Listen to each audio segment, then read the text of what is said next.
Hey guys, in this module, we're going to be talking all about APIs, application programming interfaces.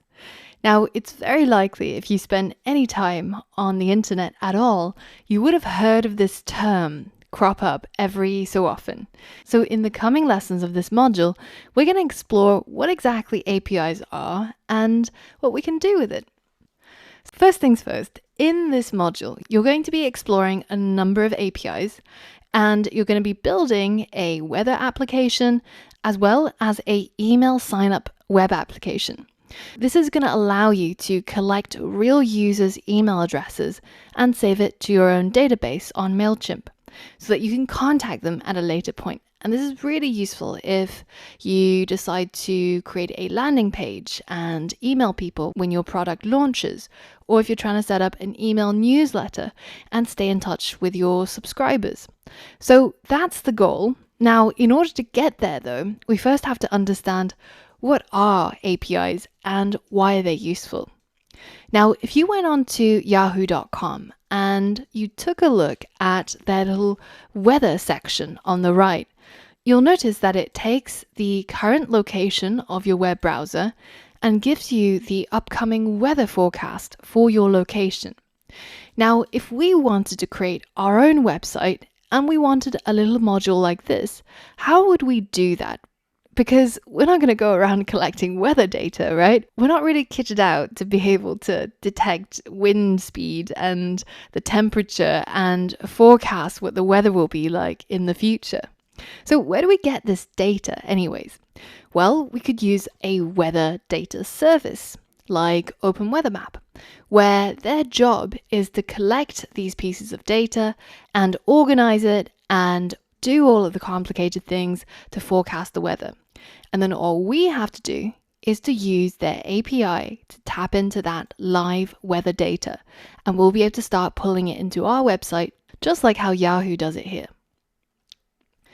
Now, similarly, when you go on to Tinder and you've seen that section where it says shared friends or shared interests, where did these pieces of data come from? Well, it comes from when the user logs in with Facebook. Tinder is able to ask Facebook for these pieces of data on the user, and then it can use that data to populate these sections. And it will do that through the use of the Facebook API in order to get that data from Facebook.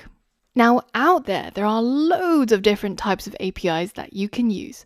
For example, in the UK, we have the Police API, which gives us granular data on where certain crimes have happened, on things like what happened with that crime, who was involved, and a whole lot of things. And through the use of an API like this, people are able to build interesting websites, like this one. This is called MurderMap. It has a little bit of a dark name. And it's a little bit of a strange website, but it takes that data from the Police API and it maps out all of the murders that take place in London by location, as well as by weapon, by date, and by the age and gender of the victim. And it's really interesting to see this data mapped out, especially if you're trying to figure out where you want to live. So maybe stay away from gun and knife crime, but maybe poisoning and other things won't affect you so much.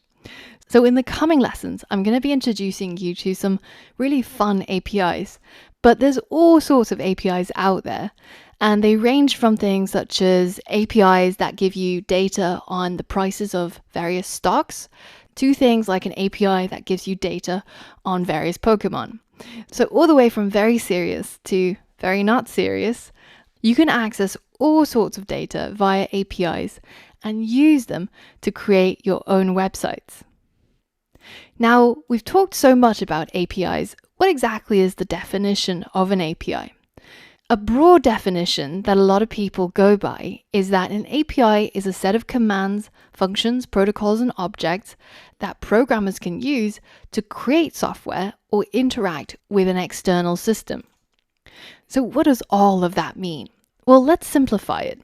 Let's say that you were going to a restaurant, and in a restaurant, we know that there are the things that are on the menu, say various cakes and desserts that they sell, But you could also go into the kitchen and you would find there's loads of raw ingredients and probably a couple of surprise chefs as to what it is you're doing in the kitchen. Now, if you had just decided that you were going to go into the kitchen pantry and just start eating things that they have there, like just start spooning some mayonnaise, then the restaurant's going to be pretty shocked, right? And they're going to be pretty unhappy about that. Because there are certain things which they sell and they will let you buy, but then there's other things which are kind of off limits. It's kind of similar with data. For every website that has their own data, be it Facebook, which has data on their users, or something like the police API, which has data on crimes, there's certain pieces of data that they will allow you to access. But there's other pieces of data that's not really your business. So how can these websites tell you what are the things that you can actually access from them and how to do that? Well, if we were in a restaurant, then they might provide that information in the form of a menu, right? So at this restaurant, you can buy cakes, you can buy sandwiches, tea, and coffee. And for a service like a weather API, say like Open Weather Map, then the kind of data that you can access include things like the temperature, the weather conditions, the weather images, and maybe the atmospheric pressure. An API, some people will consider to be a contract. It's a contract between the data provider and the developer, and essentially what it says is these are all the things that developers can access, and these are the methods, the objects, the protocols that you will use to access them. And we, as the website that hosts the data, will try to not change any of these methods or functions without notifying you. Coming back to our definition, then it starts to make a little bit more sense, right? Where an API is a set of commands, functions, protocols, and objects that programmers can use to create software or interact with an external system.